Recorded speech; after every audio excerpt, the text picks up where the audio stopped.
Hello everyone, what's up? Prince15 here with another video review. Today we're taking a look at Transformers Studio Series Gamer Edition Deluxe Class Cliffjumper from Transformers War for Cybertron, technically. But before we take a look at the technicality, I mean the figure, we'll go ahead and take a look at the box. So here we have Cliffjumper as he appeared in Transformers War for Cybertron, but not really. We'll get to that.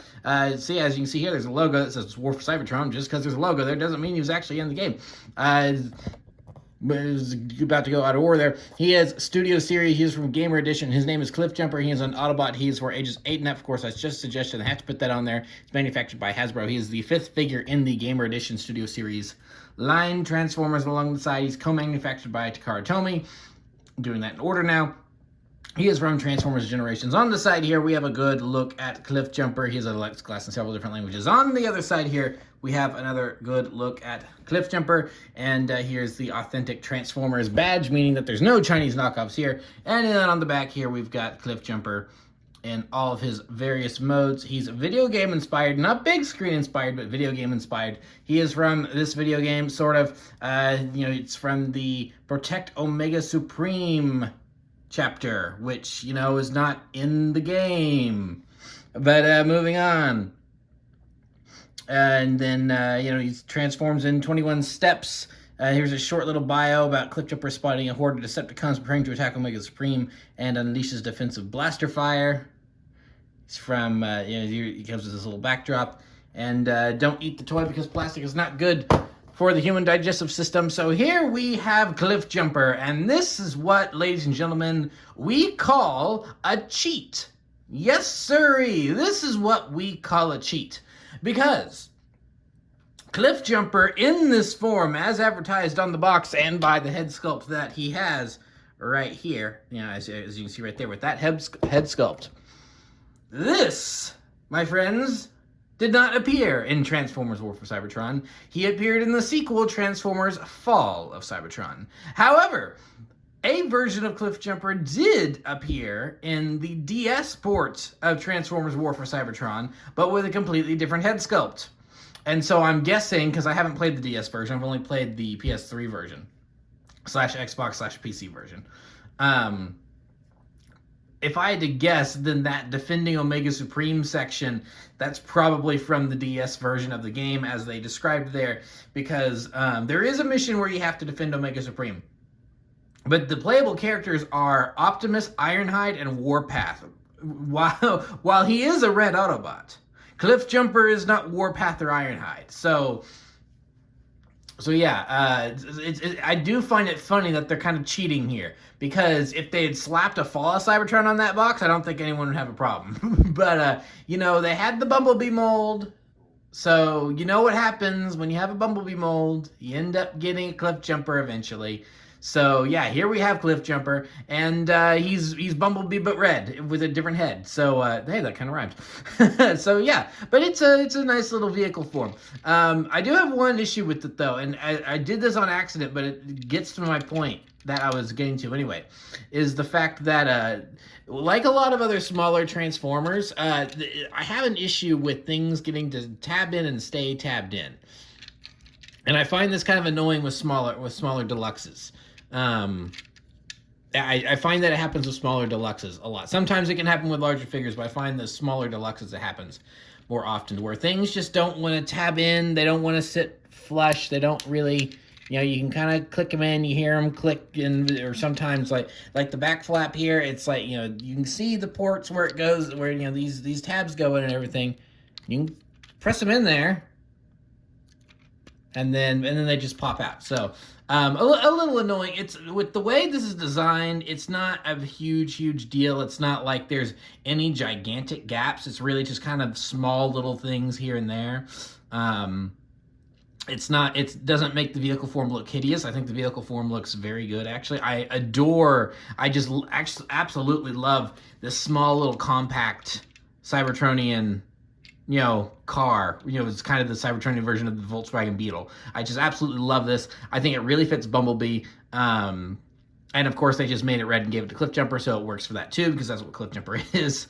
So, so yeah, no, I really enjoyed this. I really like this, despite the fact that it does not tab in properly. And I could have used a little bit more splash of paint. Like, could you have used like that different shade of red for like the Autobot symbol right there, and put it on the taillights? Because I'm pretty sure Bumblebee has the taillights picked out in red. Cliffjumper does not, because it's just red molded plastic. Could have used like a little bit more paint back here, because this whole section is just kind of bare and it's a little ugly. But overall, not a bad vehicle form. I do really like it, issues aside. I think it just, I mean, it's like I said with Optimus Prime, with that review, the War for Cybertron Optimus Prime figure, is that something I love about these War for Cybertron designs is that they just scream alien. Like, you could recognize this as a automobile, but this is an alien design where the tires are so flat to the ground and everything. I mean, this is basically just a small, I mean, this is like a Rover or something. I mean, it's just, I mean, there's no doors or anything. I mean, this is literally just a robot that just alters its shape for speedy transportation. So I just really like the shape, because the sole purpose of this vehicle is to be fast and small and nimble, and that's why it is shaped the way it is. And I just love that. It's not trying, it is cool, but it's not really trying to look cool. I mean, this is just like a, you know, like a small little, you know, whatever, you know, Bumblebee and Cliffjumper's original purpose is probably couriers or something before the war was. It's like, so I really dig this. I think this is a really cool vehicle form. Now, he does come with loads of weapons, which you can store in vehicle form, because he's got these little tabs all over him. So we'll go ahead and take this and pop that up there. And then we have this that we can just tab onto the back. And we have this that we can then tab onto the back. And then there you have your vehicle storage. But it does kind of clutter up the design a little bit. So let's go ahead and put him back down, and with that, I think we're pretty much ready to go into transformation. So overall, Cliffjumper's transformation is pretty easy. However, there are one or two things that are a little annoying that I don't necessarily blame the toy for. I blame the instructions for. So we'll get to that in a second. So first of all, easy peasy, lift that up. All right, we're like halfway there already. So then we want to work on the legs here. So this all just detaches. So you can see there's some tabs that go into there, and then there's a notch that goes into there. So we'll just get that bit down. We got a leg going. Same thing over here. Just want to untab this, bring it down. We got a leg going, and then we can just kind of continue to work on this. So one of the things we want to do is we want to take this little piece here and bring it up for now. Bring it up for now. And then, well, I did that out of order. Oopsie. No, first what we want to do is the bend. I forgot which way the hinge works. So we want to get these toes up. Now we can kind of swing this around. There we go. Now we're working. And then bring the foot up over here like so. Now we can kind of straighten that out. Then over here, same deal, where we bring the foot up like this and then kind of get that straightened out. And then I just kind of involuntarily moved that around. I mean, I did it, but I kind of did it unconsciously because I wanted to deliberately show you that. So anyway, but yeah, so there's pretty much the legs all done. So now this is the tricky bit that I don't think the instructions show up very well. So you can kind of see it in there. There's that little, it's trying to get the light to work to where, yeah. So you can see it's kind of a little lip in there, the way that goes. So what we want to do here is we want to kind of lift this up, and then we can bring all of this down. And then when you're transforming him into vehicle mode, because if you bring him up, then it's just going to get stuck there and it's not going to do anything. So you kind of have to lift that up and bring that up to where you can, there we are, and get that in there. The instructions are not particularly clear on that little fact. So getting him transformed properly can be irritating if you don't know exactly what to do. So I don't usually have to resort to this, but I did actually have to go to a YouTube video and see how to transform him. I'm like, you're supposed to lift that? Where in the instructions did it really say that? And I looked and I'm like, okay, I guess I understand it now, but it's still not particularly clear. So moving on. So now we will come down here and we can just get the arms untabbed from there. We'll get the other arm untabbed from there like that. And then just want to... Actually, first, we want to take these... And because it's one of those things that the order here does kind of matter a little bit. So where we want to get these pushed in like so. And then we can bring the arms out, because then the hinges that the arms are on do kind of cross over the path where these would open up. So you do really kind of want that to be in the correct order there. Then, oh, nope. Oh, speaking of things out of order. Oh dear, I broke it in. No. All right, hold on a second. All right, I got him fixed. So basically what happened is that I popped this piece off of this piece right here, but it's just a little friction piece. It goes on easy peasy. So if that does happen to you, it's not the end of the world. It's easy to fix. So now what we want to do is want to bring this all the way up, so that way we can push this piece down into here. So that way it's in here, and then it just kind of folds up against there. Just make sure that these are in, and then now we can bring all of this down, so that way the head is showing, and then we just want to get this all folded up like so, and it just kind of rests across the back. And now we can finish up with the arms. So this piece kind of put itself into position, but we want to take these little shoulder pads here, get them flipped down like that, and then we want the arms turned like so, and then we want this here to, that's the wrong direction. We want that up like that, so then we can flip the hand up like so. Same deal over here, where we just flip it up like so, and then get the hand going. And then the last thing we want to do is just to secure all this. There is a tab here that will just go into that little front panel. Just kind of makes a soft little click. And then, oh yeah, and then this is also kind of important. We want to turn the legs around, so he's actually facing, his legs are actually facing the right way around. I forgot about that step. There we are. Now he's gonna look normal when standing up. So,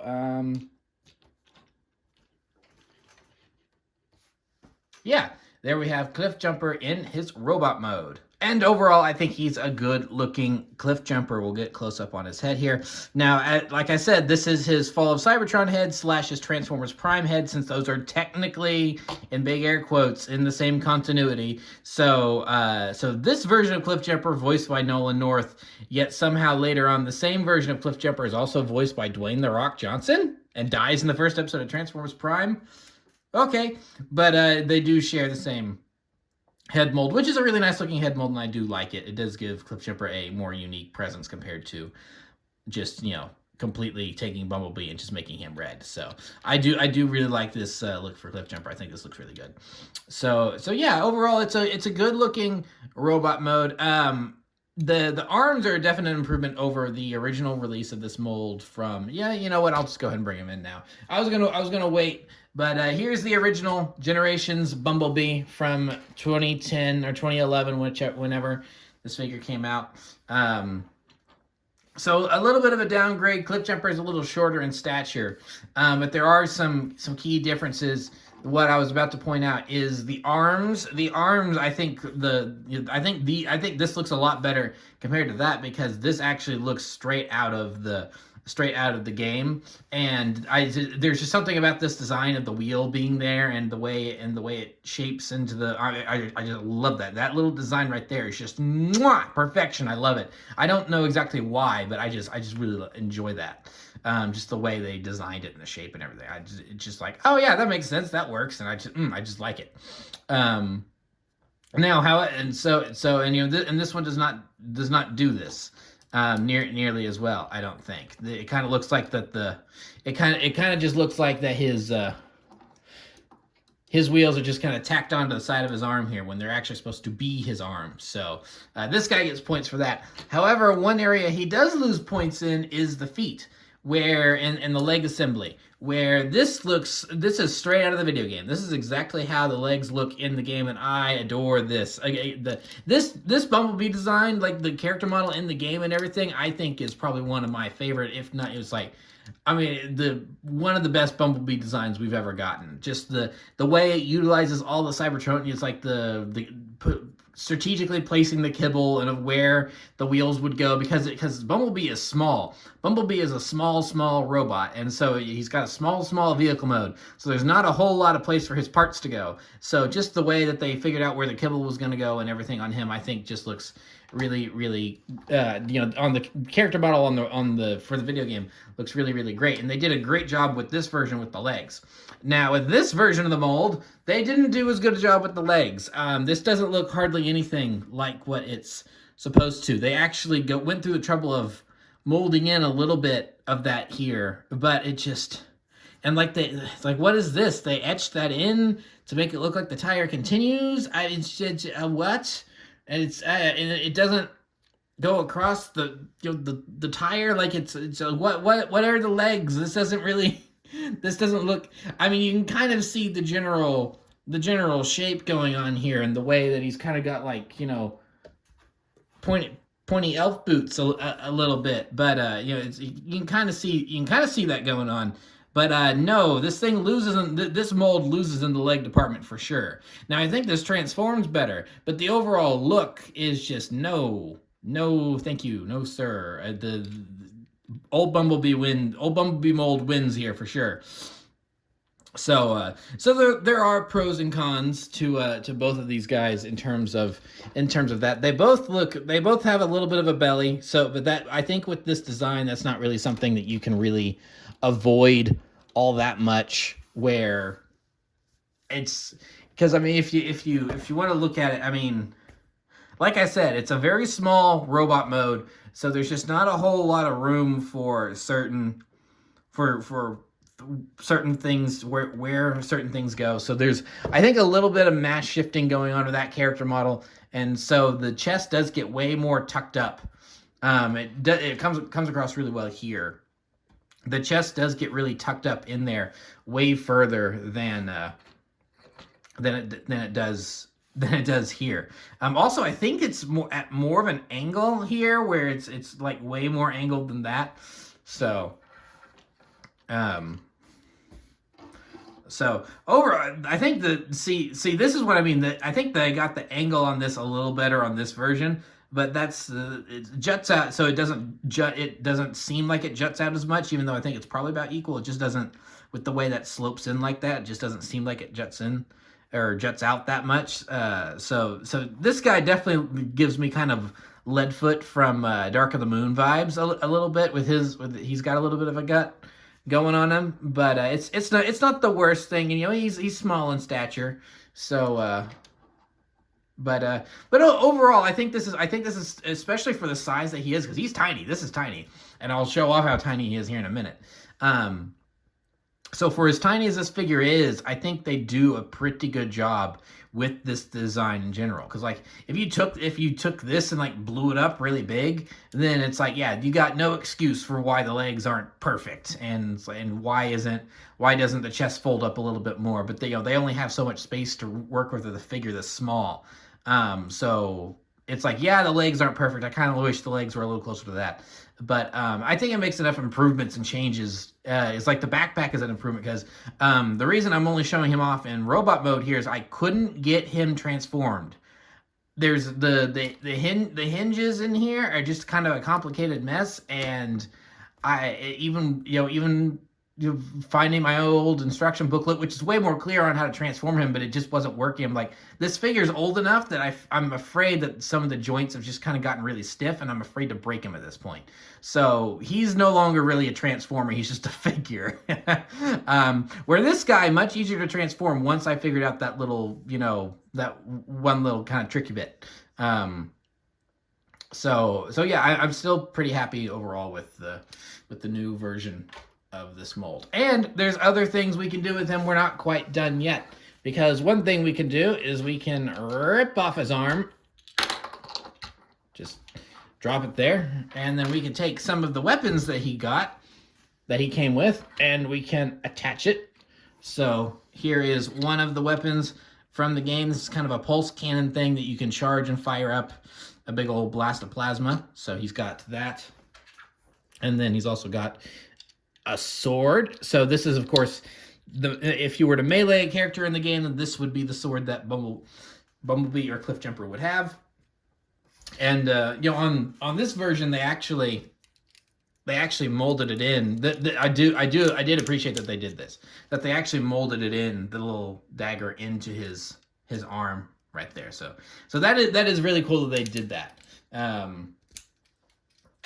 But if you looked closely, it actually was a sword that like popped out of his arm, and then he kind of grabbed and did a quick swish swish, and then put back in his arm. So the fact that they actually did, you know, make a whole sword, I do really like, and it's got a lot of nice detail. I don't know if it wants to focus properly. There you go. Yeah, I think that's just all. That all looks really nice in his focus. Focus on the correct thing. I command you. There you go. So yeah, lots of nice little details on there. So, and then this isn't the only weapon he comes with.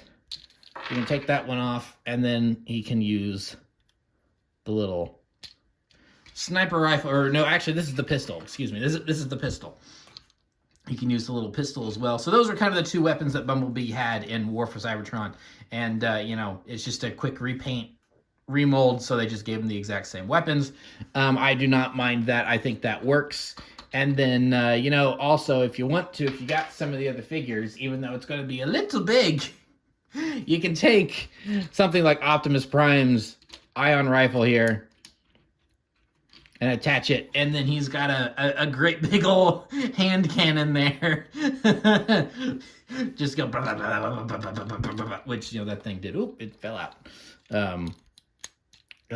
So actually, this is a little loose, but it is the same size. You know, like it is like a 5mm port or whatever. So this is supposed to actually fit in there properly. Just for whatever reason, it is just a teensy bit loose. So, oh, there we go. I didn't have it all the way in. That's why it was a little loose. So yeah, there we go. Now he's got the great big old cannon attached to his arm, and yeah, I really like that. You know, all the figures are modular like that. That you have the option to rip off their arms and mix and match the different guns there. That's really cool. I do really appreciate that. So yeah, that's pretty much Cliffjumper and all of his accessories. So now we'll do a quick size comparison. So here is Optimus Prime and Megatron. So a pretty good looking bunch here. Definitely fitting the same style, since they're all from the same video game technically. So yeah, good to see all of them together, and I'm still just kind of in awe about the fact that we even have War for Cybertron toys in 2024 to begin with. And then last but not least, we do have the display that's included inside the box. If it wants to come out and cooperate with me, here you go. So yeah, here is the supposed Protect Omega Supreme scene that it says Cliffjumper is from, but it's just a bunch of like, this is clearly from just a random other area of the game. So you know, it is what it is. It's a quick repaint. I nitpick the fact that he's not really from War for Cybertron, he's from Fall of Cybertron, because look at the head design, it's a clear indicator. But I really don't care. I think this is a pretty good figure. You know, again, for the size that they're going for here, and it just being a quick repaint of Bumblebee, and you know, not really. it's like, yeah, like I said, the legs could have been a little better and everything, but it could have. But honestly, because I saw a lot of people complaining about this mold, which is the reason I decided to get Cliffjumper, because I have Bumblebee. I didn't really feel like I needed another, this, but this. But then I saw they were doing Cliffjumper. I thought to myself, well, you know what? Hold on, I don't actually have a Cliffjumper, and I saw a couple reviews online. And I saw some people in comment sections going, "Ooh, this isn't doing it for me. I don't think this is very good." And it's like, yeah, the legs, but from what I was seeing, I'm like, I don't necessarily see some of that hate that this mold is getting. So when Cliffjumper came out, I decided to jump on Cliffjumper. I did. I didn't even mean. It's like there's a pun. I just walked right into it. A pun not intended. So I decided to jump. Go ahead and grab Cliffjumper. And I'm glad I did, because honestly, I do like the mold. It's not perfect, but I think it gets across what this design is well enough. Paint could have been just a little bit better, like in a couple spots on the backpack and everything. And I do wish that they had molded the legs a little bit different. If they had molded the legs a little bit different, I think this would have been like a 10 out of 10 figure for me, honestly, because the transformation is a little tricky because the instructions aren't completely clear, and there's some things that don't completely click in, but for what it does, for what it's doing, and for the size and scale that it's at, because I showed you 2 Voyager figures, and those aren't the biggest Voyagers in the world, but they were still way bigger than this guy. So it's like, this is a tiny toy. This is one of those things where I did get this out of the box, and I have him in my hand, and I'm like, yeah, this is $25, huh? So it's like back in my day, this was like, I would be looking at this and going, man, they charged 12 whole bucks for this. It's like back in the day when, and when Transformers Animated Bumblebee was like, it was out of frame. If I had him standing right here, he'd be like out of frame or something, and it was only like $11 at Walmart. So, how times have changed. So anyway, so yeah, I do like this figure. If you don't have a Cliffjumper, I think this would make a good Cliffjumper for your collection. If you like War for Cybertron and you just want to add to the collection, this is not a bad figure at all. I think he works out pretty well. So so that's pretty much it for this review. So remember to like, comment, subscribe, all that great stuff. Remember to follow me on Twitter and Instagram. Those links are in the description below, and I'll see you guys next time. Thank you so much for watching, and goodbye.